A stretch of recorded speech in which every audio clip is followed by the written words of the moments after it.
Boston, un appel à la police se révèle annonciateur de mort. Le tireur s'enfuit, mais la police de Boston et le FBI jurent de le retrouver.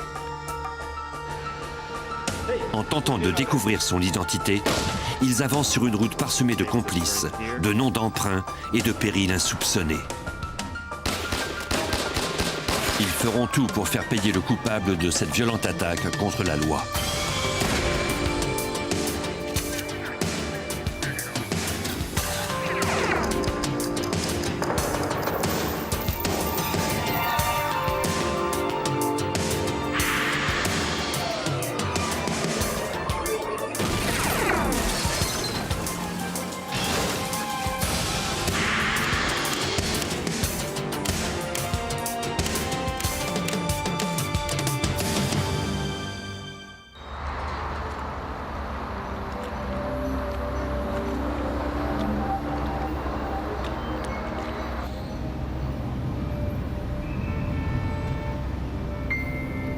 Boston, au Massachusetts.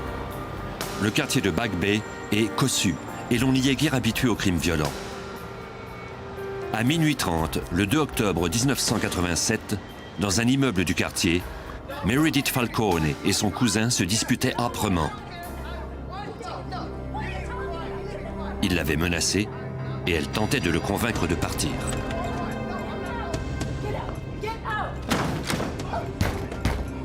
Meredith craignait que son cousin ne devienne de plus en plus enragé. Elle contacta le service d'urgence.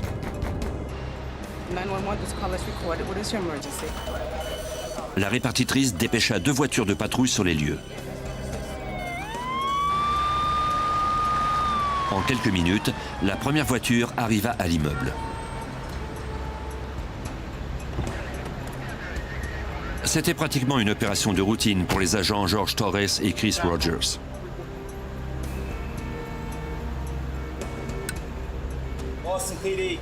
Ils appelèrent par l'interphone à l'appartement de Meredith Falcone. Selon l'agent Torres, le dispositif de déverrouillage de la porte était défectueux. Elle nous a dit que le dispositif d'ouverture de la porte ne fonctionnait pas et nous a suggéré de sonner chez quelqu'un d'autre pour qu'on nous ouvre. Pendant qu'elle nous parlait, on pouvait entendre des éclats de voix. On savait donc que la situation était anormale chez elle.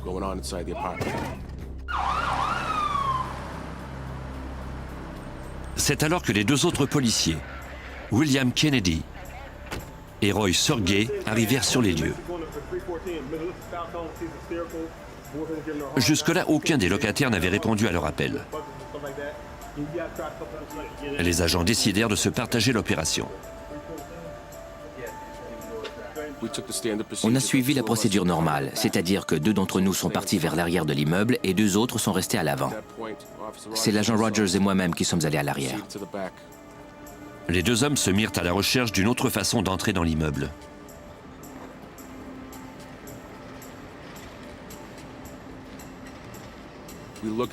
À l'arrière, il y avait un petit réduit et l'on a aperçu un homme contre le mur qui semblait vouloir se cacher.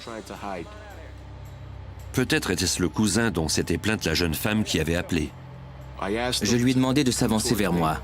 Je voulais savoir ce qui en était. La porte de la clôture était cadenassée. Je lui ai dit de grimper par-dessus la clôture et de venir vers moi.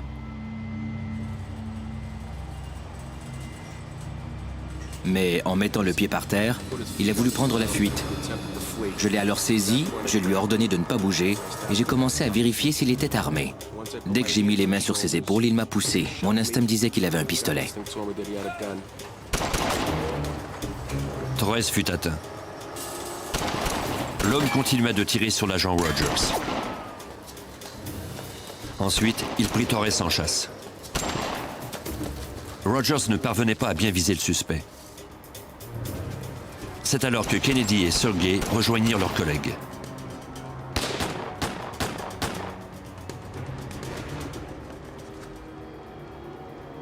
L'agent Sergey fut alors touché d'une balle à son tour. Quant à Kennedy, il poursuivit le suspect plusieurs pâtés de maison plus loin, mais celui-ci disparut dans la nuit.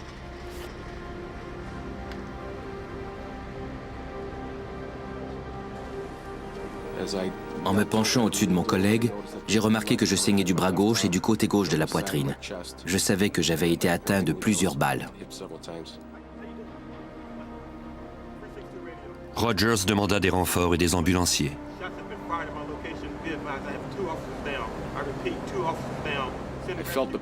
Je ressentais comme une brûlure. J'avais de la difficulté à respirer. C'est là que j'ai compris que le projectile avait perforé mes poumons. Les répartiteurs de la police de Boston durent transmettre la terrible nouvelle, celle que redoutent le plus les agents. Toutes les unités disponibles répondirent à l'appel. En quelques minutes à peine, le paisible quartier de Back Bay fut envahi de véhicules. Les agents Roy Sergey et George Torres, tous deux gravement blessés, furent conduits d'urgence à l'hôpital. Les détectives interrogèrent les agents Rogers et Kennedy. Selon eux, l'assaillant était un Asiatique d'environ 30 ans, de taille moyenne et bien charpenté.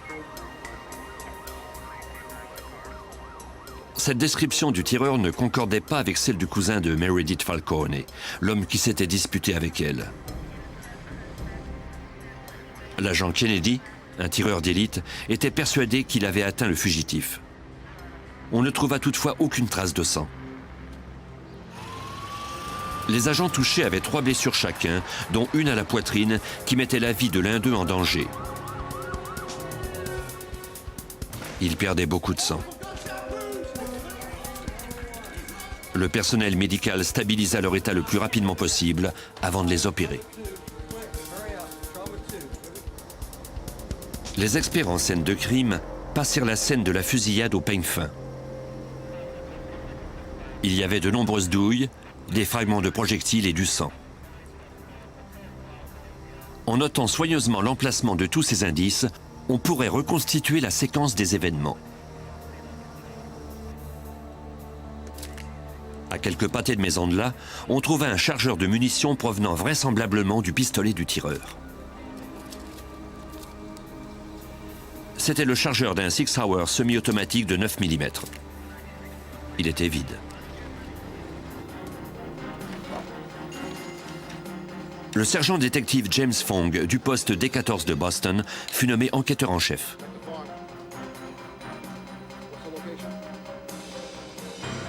Quand j'ai appris que Roy Sergey et George Torres avaient été touchés, j'ai été très surpris que quelqu'un s'en prenne ainsi à des policiers de Boston. Il fallait déterminer d'où l'assaillant était sorti. Ensuite, on pourrait peut-être parvenir à l'identifier. On m'avait déjà informé du fait que l'homme qui avait été mêlé à la fusillade était arrivé par la clôture arrière. D'autres policiers et moi-même avons donc commencé notre enquête à cet endroit.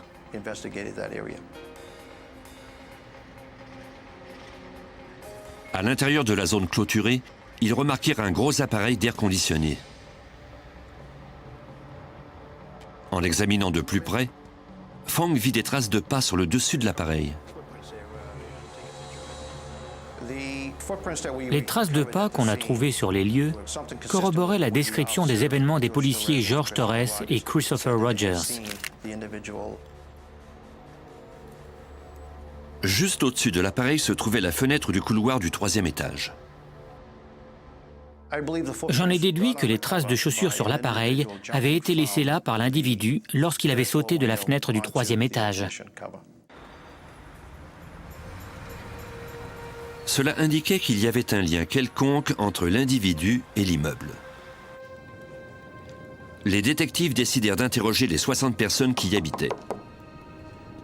Fong commença par ceux d'origine asiatique. J'ai interrogé toutes les personnes d'origine asiatique qui vivaient dans l'immeuble au moment des faits. Aucune d'entre elles n'a pu me fournir une piste solide. Les autres résidents ne furent guère plus utiles. J'ai parlé à la plupart des locataires et ceux-ci connaissaient à peine leurs voisins. C'était un immeuble dont les appartements étaient loués à court terme. On n'y demeurait que quelques jours ou quelques semaines. On semblait être dans une impasse. À l'hôpital, les policiers blessés étaient dans un état critique mais stable. Les enquêteurs étaient déçus de n'avoir trouvé aucune piste sur l'homme qui s'était attaqué à eux. Puis, 6 jours plus tard, ils retournèrent à l'immeuble pour vérifier une nouvelle piste. On avait reçu un appel de la gérante de l'immeuble. Elle avait oublié de nous parler d'un de ses locataires asiatiques. Elle était allée le voir pour savoir si tout allait bien, car personne ne l'avait vu de la semaine, et elle s'était rendue compte que l'appartement avait été abandonné. Le responsable croyait qu'il s'était enfui sans payer.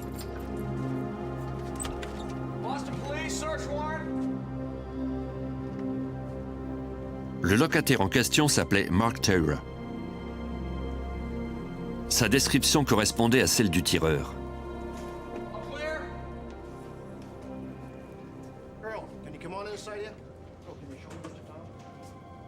Le responsable de l'immeuble montra aux policiers une boîte de munitions trouvée dans l'appartement de Taylor.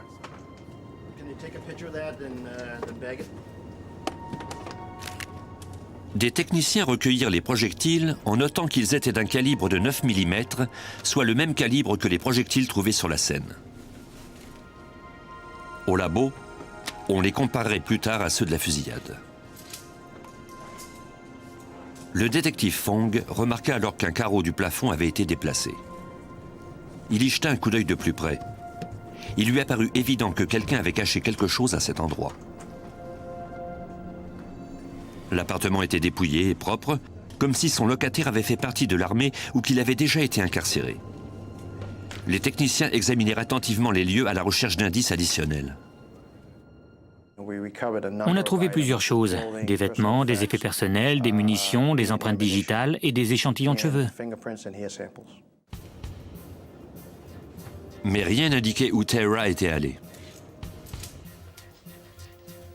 En vérifiant les registres, les policiers constatèrent que Mark Taylor n'avait pas d'antécédents judiciaires. Fong trouva une copie du bail sur lequel Taylor avait indiqué son adresse précédente, ainsi qu'un numéro de téléphone à San Francisco. Le détective Fong appela ce numéro et parla avec un certain Leon Perry.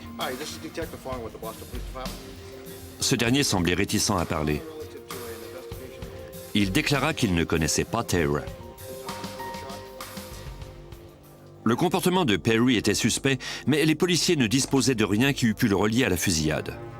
Fong demanda alors à la police de San Francisco de vérifier ses antécédents, mais on ne trouva rien.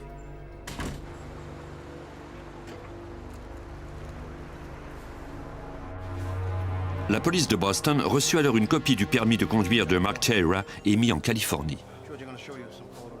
On l'a montré à George Torres, l'agent qui avait le mieux vu le visage du tireur. Ça m'a sauté aux yeux quand j'ai vu son visage. J'ai dit, c'est cet homme-là qui nous a tiré dessus. J'ai alors ressenti une décharge d'anxiété et de peur dans tout mon corps. D'abord de l'anxiété parce qu'on avait identifié un suspect, et ensuite de la peur parce qu'il était toujours en liberté. Après avoir identifié ce suspect, la police de Boston tint une conférence de presse. Une semaine s'était écoulée depuis la fusillade. Based on the information available to me and to our investigators, which I cannot disclose, we have an unusually violent person, and quite frankly, it's scary. La police croyait maintenant savoir qui était le tireur. Il s'agissait de le retrouver. À Boston, 2 policiers avaient été gravement blessés lors d'une fusillade. Le suspect, Mark Taylor, avait disparu. Les enquêteurs avaient découvert que sa dernière adresse connue était à San Francisco. Ils demandèrent à leurs collègues de cette ville de la côte ouest de leur venir en aide.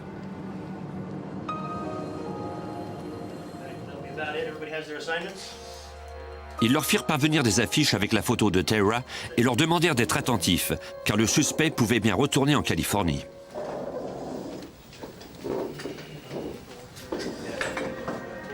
Après la distribution des tâches pour la journée, le sergent Greg Lynch vérifia le tableau d'affichage pour regarder les photos des individus recherchés.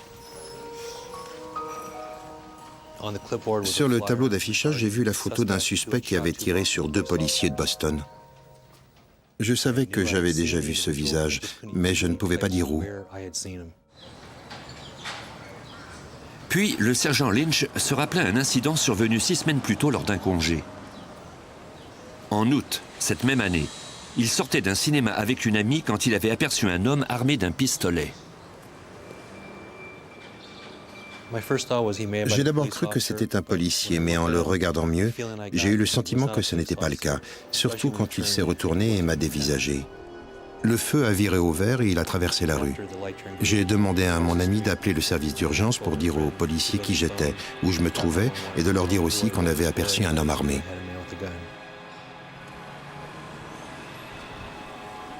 D'instinct, Lynch était persuadé que l'homme était un criminel. Il le prit en filature, même s'il ne pouvait pas l'empêcher de partir en voiture.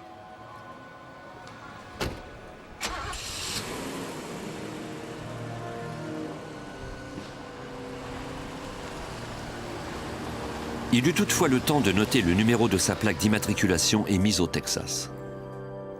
Quand j'ai réalisé que l'homme de l'affiche de Boston était le même que celui que j'avais aperçu au cinéma, j'ai commencé mon enquête en allant chercher les informations que j'avais obtenues au mois d'août, notamment le numéro de la plaque d'immatriculation de la voiture d'un certain David Terra.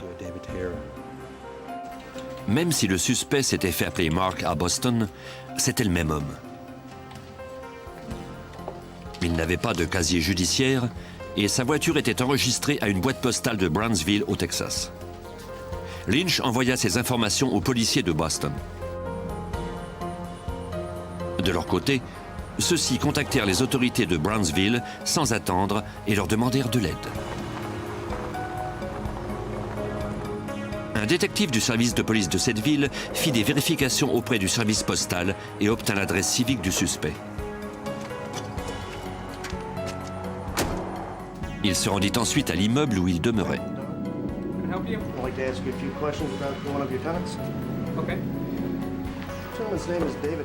Il montra la photo de Mark ou David Terra au gérant.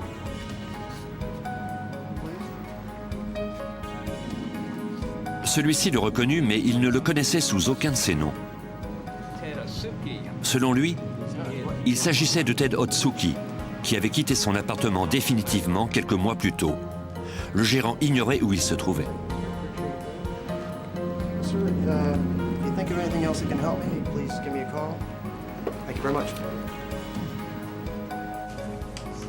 Le détective de Brownsville vérifia ensuite les antécédents de ce Ted Otsuki pour découvrir qu'il s'agissait du vrai nom du suspect. Les noms Mark et David Terra étaient des noms d'emprunt. Otsuki avait un lourd passé judiciaire, notamment le vol de la banque d'une petite localité au Texas, commis en 1979 et précédé d'une prise d'otage au poste de police. En mars 1979, Otsuki avait pris le dessus sur 2 agents qui s'occupaient du service de police de Los Fresnos. Il avait désactivé leur système de communication.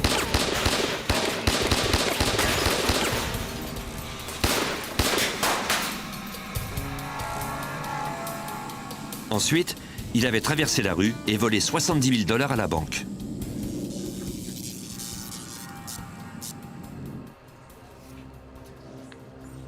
Plus tard, on avait inculpé Otsuki de ce vol. Il avait été incarcéré pendant 7 ans, pour sa peine de 15 ans, à la prison de Leavenworth. Suite à sa remise en liberté, il avait été de nouveau recherché moins d'1 an plus tard pour avoir violé les conditions de sa probation en quittant le Texas. Le détective de Brownsville appela ses collègues de Boston et leur demanda de leur faire parvenir les empreintes digitales d'Otsuki. 11 jours s'étaient écoulés depuis la fusillade des policiers de Boston et la ville était toujours à cran. Les techniciens avaient relevé une empreinte sur le bail du suspect. Ils la comparèrent à celle de Ted Otsuki du Texas. Après avoir vérifié plusieurs points de comparaison, ils en conclurent qu'elles étaient identiques. Les enquêteurs savaient maintenant que le tireur qui s'était attaqué aux agents George Torres et Roy Sergey n'était nul autre que Ted Otsuki. Ils croyaient également que le suspect avait quitté le Massachusetts.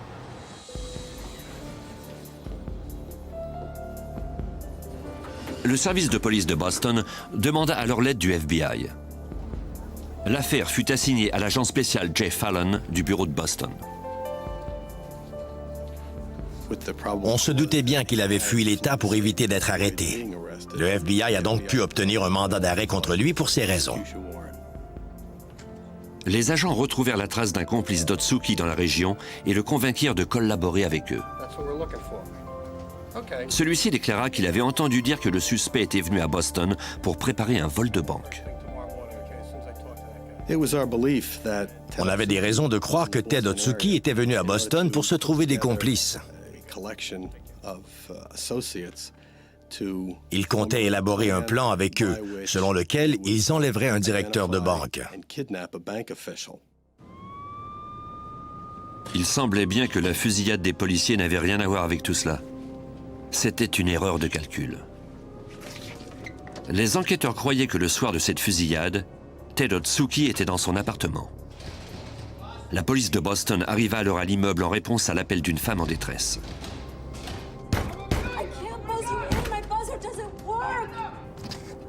Selon toute vraisemblance, Otsuki avait présumé que les policiers étaient venus l'arrêter pour avoir violé les conditions de sa mise en liberté au Texas. Il avait saisi son pistolet Sig Sauer d'un calibre de 9 mm et quelques cartouches de munitions. Quand les policiers avaient sonné pour entrer, Otsuki, lui, était prêt à sortir. Il avait sans doute sauté par la fenêtre du couloir sur l'appareil d'air climatisé 3 étages plus bas.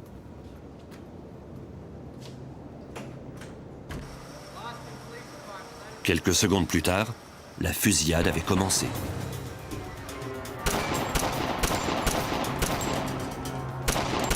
Ted Otsuki était prêt à tout pour ne pas être capturé.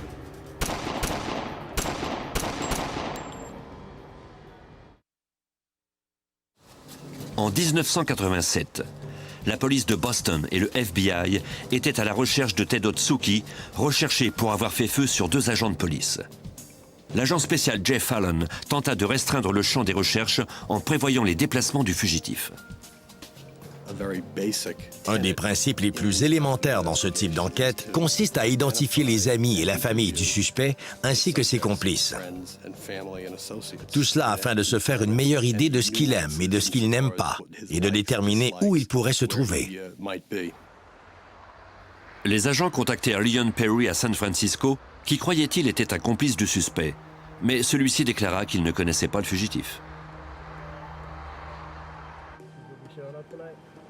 C'est en surveillant Perry que les agents découvrirent qu'il utilisait la voiture d'Otsuki.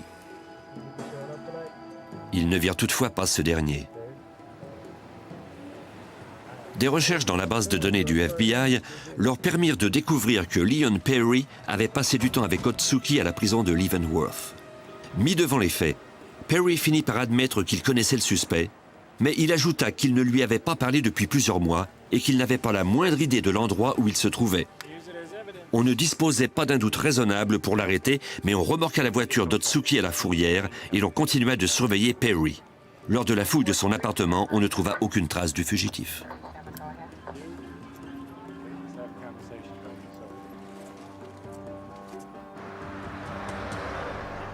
À Boston, l'affaire prit une tournure tragique. Les 2 agents se remettaient peu à peu de leurs blessures quand, le 26 octobre, Roy Sergey mourut subitement d'un arrêt cardiaque suite à la formation d'un caillot dans son cœur.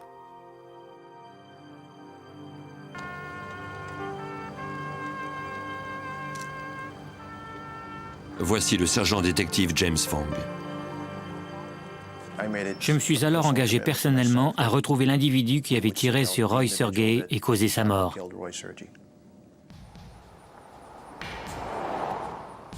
Ted Otsuki avait grandi au Texas et sa famille s'y trouvait toujours. Les enquêteurs interrogèrent ses parents.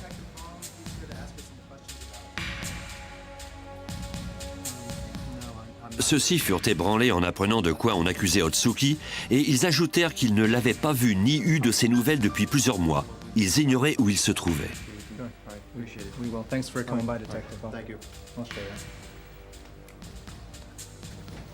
Pour corroborer leur déclaration, les enquêteurs obtinrent leur relevé téléphonique.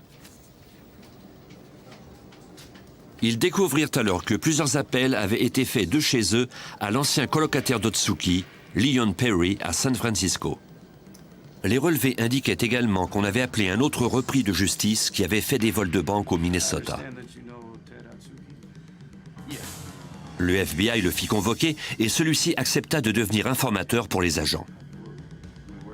Il fournit des détails sur les plans d'Otsuki qui prévoyaient enlever quelqu'un avant de voler une banque puis de tuer son otage.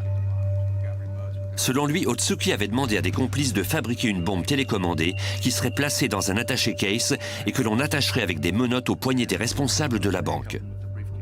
Quand ceux-ci auraient sorti l'argent liquide de leur coffre, Otsuki et ses hommes feraient exploser les bombes pour éliminer ces témoins gênants. De nombreux criminels imaginent des plans farfelus. Mais ce n'était pas le cas de Ted Otsuki. Il prenait le temps de planifier ses vols. Il trouvait des complices qui avaient les compétences requises pour fabriquer une bombe. Des gens capables de faire irruption chez quelqu'un et même de voler une banque. Les agents devaient maintenant corroborer les déclarations de leur informateur. Il nous a indiqué que ces bombes étaient cachées dans un espace d'entreposage à San Francisco qu'Otsuki avait loué sous un faux nom. Aidés par l'escouade anti-bombe de la police de San Francisco, les agents du FBI trouvèrent le lieu d'entreposage en question et, à l'intérieur, un attaché-case comme l'informateur l'avait décrit. Ne sachant pas exactement comment la bombe pouvait être actionnée, ils devaient se montrer prudents.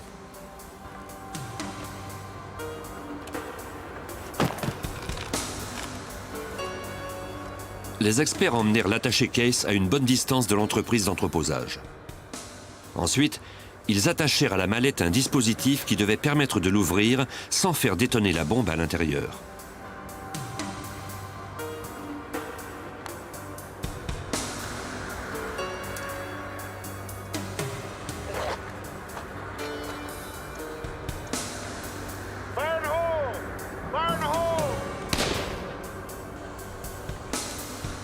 C'était un tube explosif.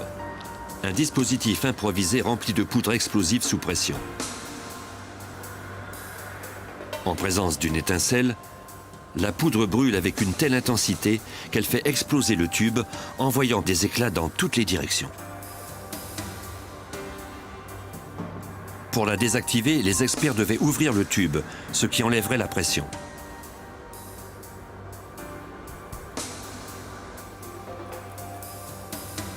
La façon la plus sécuritaire consiste à utiliser de l'eau, comme nous le raconte l'agent spécial Philip Sena du bureau du FBI de San Francisco. Sous l'effet d'eau à haute pression, le dispositif de fermeture du tuyau en vient sauter, tout simplement. Ainsi, on n'utilise aucune chaleur ou flamme. On envoie plutôt quelque chose de relativement bénin, afin de décapsuler le tube avant qu'il n'explose.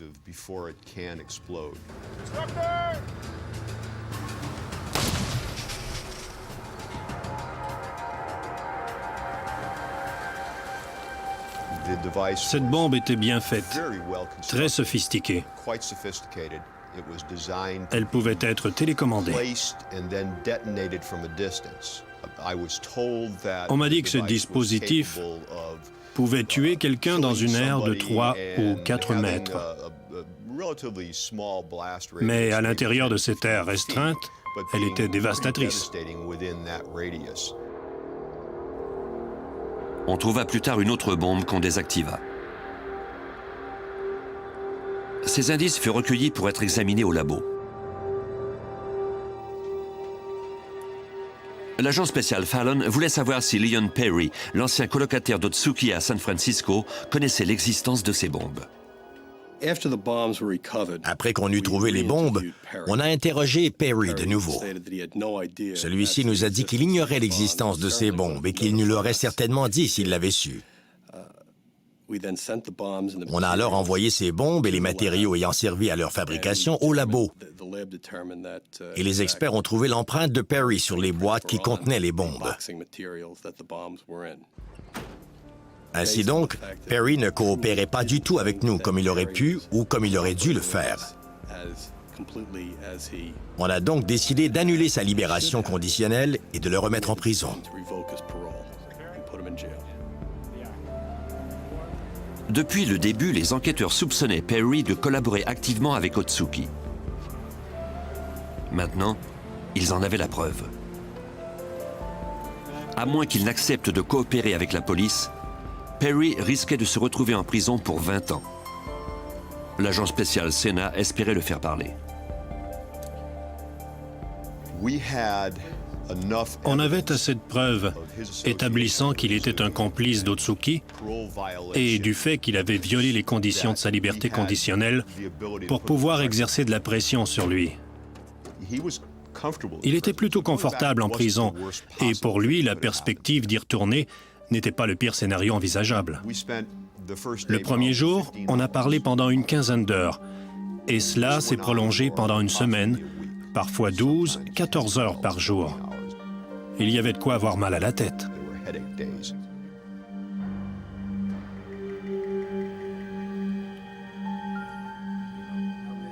Puis finalement, les agents convainquirent Perry qu'il était dans son intérêt de parler. Il passa aux aveux.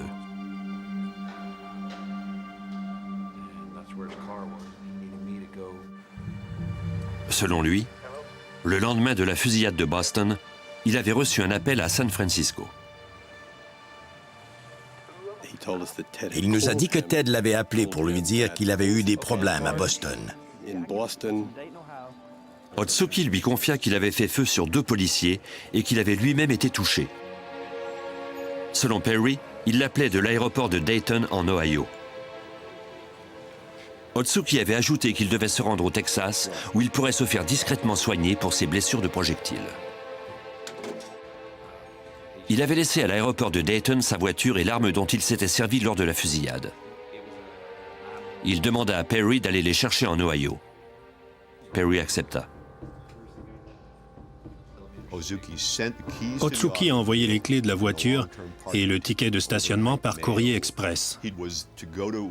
Perry devait aller à Dayton prendre la voiture et détruire l'arme du crime.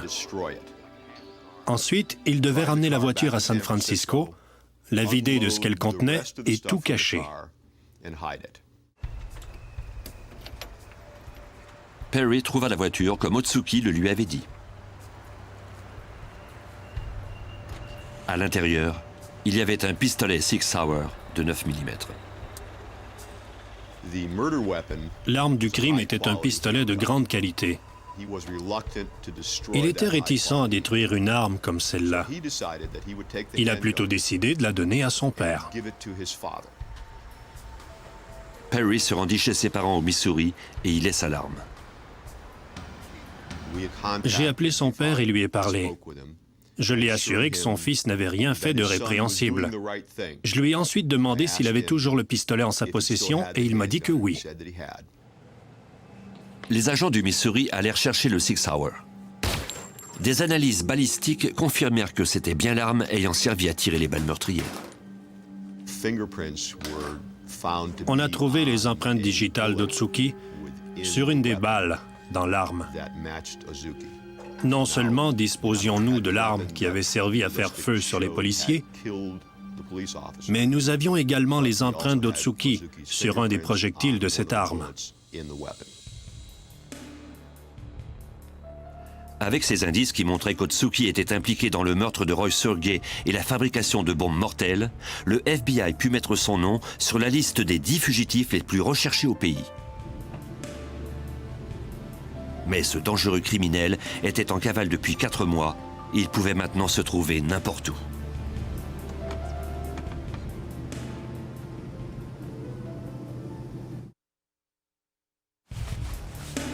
En 1988, le FBI avait entrepris des recherches dans tout le pays pour trouver Ted Otsuki, un présumé tueur de policiers. Le 22 janvier de cette même année, les agents mirent son nom sur la liste des 10 fugitifs les plus recherchés au pays. Pour faire encore plus de publicité à cette affaire, le FBI demanda à une série télévisée de faire une émission spéciale sur Otsuki. Lors de la diffusion, une connaissance d'Otsuki composa le numéro de téléphone indiqué à l'écran. Quand les standardistes eurent constaté que la piste semblait solide, elles transférèrent l'appel à l'agent du FBI, Jay Fallon. La personne au bout du fil déclara qu'Otsuki avait des liens étroits avec 2 parents au Texas. Si quelqu'un savait où le suspect se trouvait, c'était sûrement ce couple. Les autorités leur avaient déjà parlé et ceux-ci avaient déclaré n'avoir eu aucun contact avec le fugitif.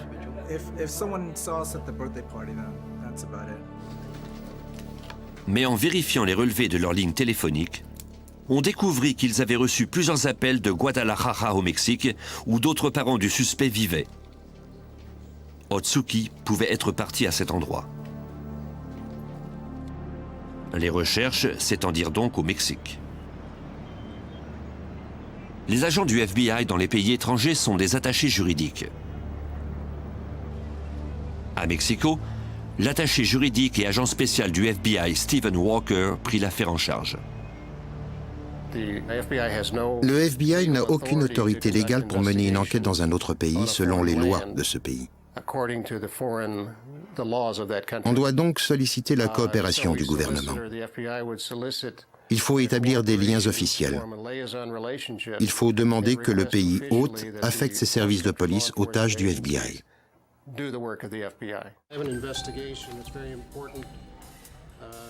L'agent spécial Walker rencontra les agents de la police judiciaire mexicaine et leur demanda de l'aide pour retrouver Otsuki.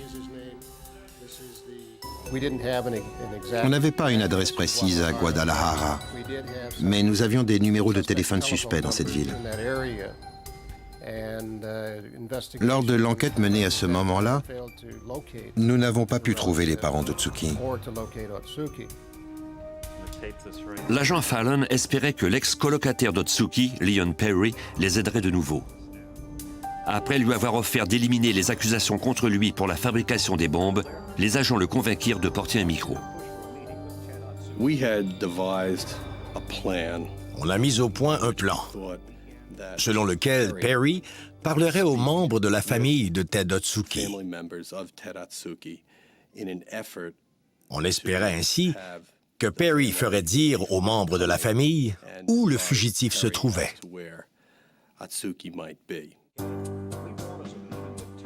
Les agents émirent un faux passeport au nom de Perry et lui indiquèrent comment berner les parents du suspect.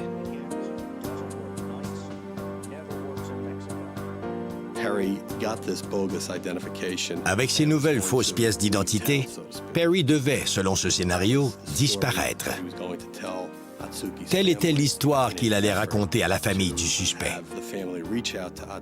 On espérait ainsi que les parents d'Otsuki le rejoindraient et lui diraient d'appeler Perry. Leur conversation devait traiter de l'arme du crime. Perry devait savoir de Ted ce qu'il devait faire de cette arme avant de quitter le pays. Après plusieurs tentatives, les parents d'Otsuki au Texas acceptèrent de rencontrer Perry à un restaurant de Matamoros au Mexique. À l'extérieur, le détective James Fong de Boston, les agents du FBI et la police fédérale mexicaine attendaient, prêts à écouter la conversation.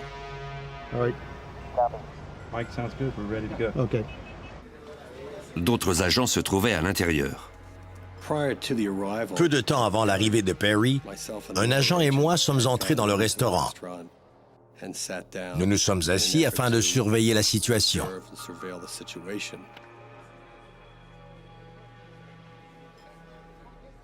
Perry est entré et il s'est assis au bar.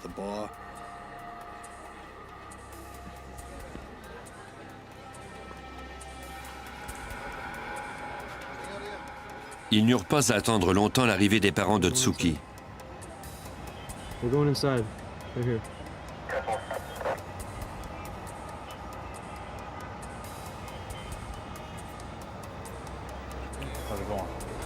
Les agents pouvaient les entendre parler, mais jamais le nom d'Otsuki ne fut mentionné.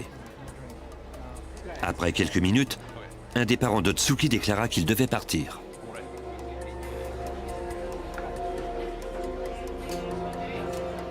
L'équipe de surveillance dut alors revoir ses plans à toute vitesse. J'étais inquiet parce que ce n'était pas ce à quoi on s'attendait. Mais on doit toujours faire confiance aux gens qui travaillent avec nous.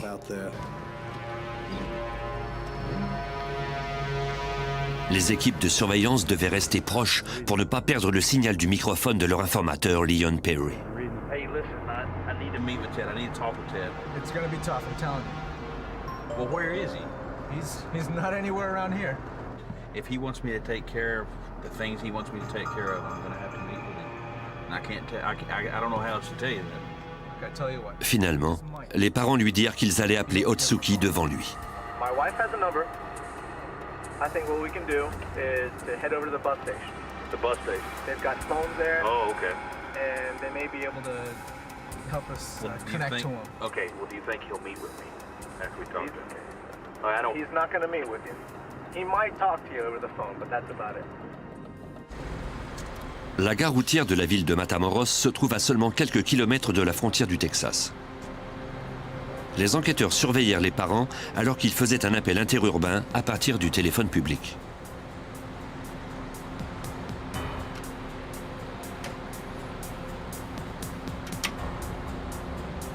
Des agents secrets les tenaient à l'œil. L'homme parla brièvement avec son interlocuteur avant de passer le combiné à Perry. C'était bien Otsuki. Celui-ci demanda à Perry de détruire le Sig Sauer de 9 mm. Il déclara qu'il avait dévalisé quelques banques au Mexique, mais ne précisa pas à quel endroit. Malgré tout, c'était la meilleure piste que tenait l'agent spécial Philip Sena jusque-là. Les autorités fédérales mexicaines ont pu obtenir le numéro de téléphone par l'intermédiaire du responsable de la gare routière. La police judiciaire a alors pu déterminer l'adresse civique à Guadalajara qui était reliée à ce numéro. L'agent de liaison avec la police fédérale mexicaine à Guadalajara était l'agent spécial Stephen Walker du FBI. On connaissait le numéro de téléphone qui avait été composé et on savait que c'était celui d'Otsuki. C'était le numéro d'une résidence de Guadalajara. On a ensuite découvert qu'il s'agissait d'un appartement en ville. Il ne nous restait plus qu'à demander aux autorités fédérales de se rendre sur place.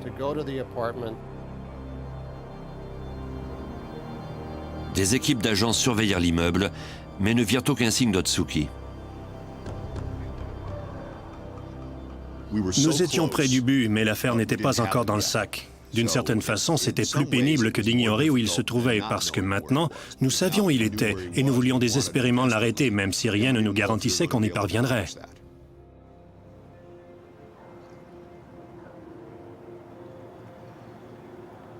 Puis, 2 jours après le début de l'opération de surveillance, Otsuki réapparut.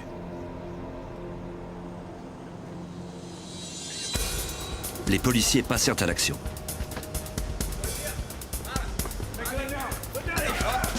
Le suspect brandit une arme, mais cette fois, il n'eut pas l'occasion de faire feu. La police fédérale l'arrêta et le remit aux mains du FBI le jour suivant.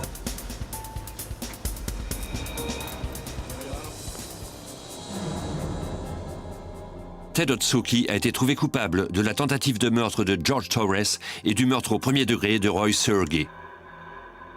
Il a été condamné à une peine d'incarcération à vie, plus 20 ans. Après s'être remis de ses blessures, l'agent Torres a repris ses fonctions. Il n'a pris sa retraite du service de police de Boston qu'en 1997. Roy Sergey, qu'on avait promu détective suite à la fusillade, a laissé derrière lui une femme et 3 enfants, en plus de quantité d'amis au sein des forces policières de Boston.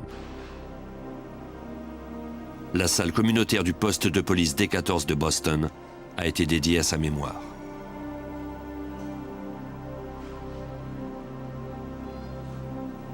George Torres espère que cette affaire aura au moins servi à sauver des vies parmi les rangs des policiers. On essaie toujours de se rappeler que ce n'est jamais un simple appel de routine. De toute façon, cela n'existe pas. On se rend là où on est appelé et l'on doit être prêt à tout. Depuis la fusillade, les policiers de Boston doivent porter des gilets pare-balles.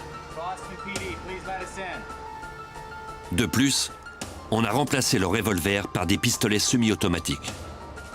Maintenant, ils ont plus de chances de s'en sortir quand l'imprévisible survient.